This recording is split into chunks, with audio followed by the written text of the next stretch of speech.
October has always been a special month. I remember in 1987, I was very, I was very convinced that the market was, not in trouble, and I didn't worry about things. And Carol and I had planned this great golf vacation to Ireland, and we were going to visit one course and stay at a little house and visit another, go all along the west coast of Ireland and play golf. And we left on a Thursday night, and the market went down 55 points that day, which was not too good. And the next day we got to Ireland, because of the time difference, we'd completed our day, and I got back to the hotel and I called in. The market had gone down 112 on Friday. And I said to Carolyn, I think if the market goes down on Monday, we're going to have to go back. And so we stayed there for the weekend. And on Monday the market went down 508 points, and my fund went from I think 12 billion to 8 billion, and that gets your attention, in two working days. I said at the end of this week I'd be have no fun.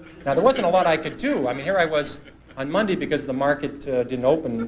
By 12 o'clock it was in Ireland. It was still 7 o'clock in New York. So we did spend that day, and we played around golf in the morning, and then we went somewhere and sort of watched the market deteriorate. And I did come back. There wasn't nothing I could do. I mean, just nothing I could do about it.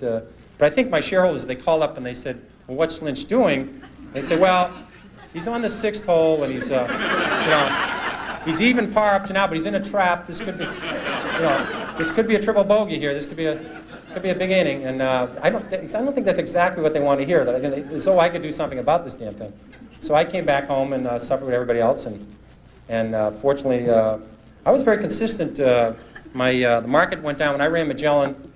On 13 years, the market went down 9 times, and every time the market went down, Magellan went down. I was 9 for 9, and because it's very important. This is another one of these numbers you ought to write down.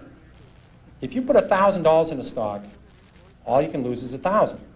I've done that several times, and but if you're right, you can make 5,000, 10,000, 20,000.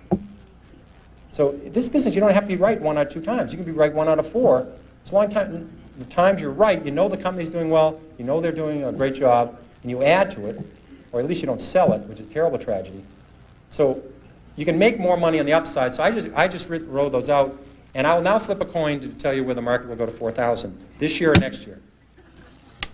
Heads means it goes up. It's a 2-headed coin. The market will go up in the next year. That's it. That's all I ever know about the stock market.